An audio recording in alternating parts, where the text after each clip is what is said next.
নমস্কার বন্ধুরা, সন্ধেবেলার মুখরোচক একটা চপের রেসিপি নিয়ে চলে এসেছি।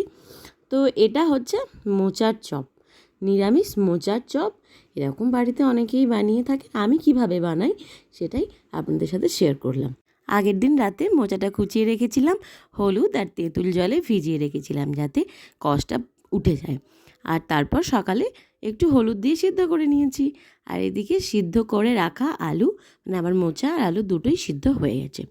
তো এখানে বলি, কড়াইয়ে একটু তেল দিলাম।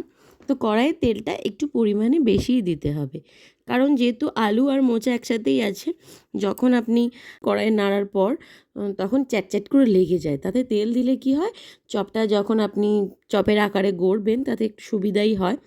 তো এখানে আমি জিরে ফোড়ন দিয়েছি আর অল্প একটু চিনি দিলাম।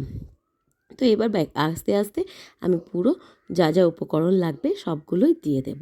তো এবার এখানে টমেটো কুচিয়ে রেখেছিলাম, একটু টমেটো দিলাম। টমেটোটা ভালোভাবে নেড়ে নিতে হবে, একটু গলে আসতে হবে আর কি। আর এরকম সন্ধেবেলায় আপনারা বানিয়ে দেখবেন, খেতে সত্যিই খুব ভালো হয় আর খুব তাড়াতাড়িও হয়ে যায়। যদি মোচাটা আপনারা আগে থেকে কেটে রেখে দেন, তাতে কি অনেক সময় মোচা তেঁতো থাকে, তো তার জন্য আগে থেকে কেটে রেখে দিলে তেঁতো ভাবটা থাকে না। আর এদিকে আমি একটু আদা দিয়ে দিয়েছি। আর দেখুন টমেটোটা ভালোভাবে গলে গেছে।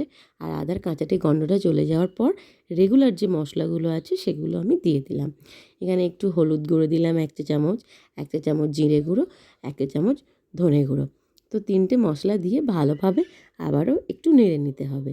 তো এদিকে তারপর এখানে সিদ্ধ করে রাখা আলুগুলো আমি দিয়ে দেব।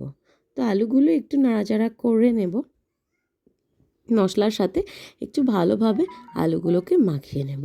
তো তারপর এবার মশলার সাথে ভালোভাবে আলুগুলো মাখানো হয়ে গেছে। তো এবার আমি সিদ্ধ করে রাখা মোচাগুলো দিয়ে দেব। তো এই যে মোচাগুলো এখানে দিয়ে মোচাগুলোর সাথেও একটু ভালোভাবে নেড়ে চেড়ে নিতে হবে। আর তারপর পরিমাণ মতো নুন দিয়ে দিতে হবে, কারণ নুনটা আমি আগে দিইনি সেদ্ধ করার সময়।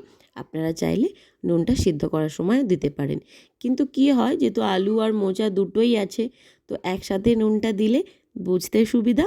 আর এদিকে আমি যেটা দেখাতে ভুলে গেছিলাম আপনাদের, আমি এখানে একটু গরম মশলা গুঁড়ো দিয়েছি আর এই যে লঙ্কা কুচিয়ে দিয়েছি ঝালের জন্য। আপনারা যে যেরকম ঝাল খেতে চান সে সেরকম দিতে পারেন। আর আরেকটা কথা বলে রাখি, আপনারা এখানে ভাজা কাঁচা বাদাম ভেজে দিতে পারেন। আমার কাছে বাদাম ছিল না, তো তাই আমি বাদাম দিতে পারিনি। এই যে দেখুন মশলাটা হয়ে গেছে। কীভাবে বুঝবেন হয়ে গেছে, কড়াইয়ে নাড়তে নাড়তে দেখবেন একবারে মণ্ড পাকিয়ে যাচ্ছে, মানে কেউ ছেড়ে ছেড়ে চলে যাচ্ছে না। তো তাহলেই বুঝবেন যে মশলাটা হয়ে গেছে। আর এখানে বেসন ফাটাটা বলে দিই, আমি দেখাতে ভুলে গেছি।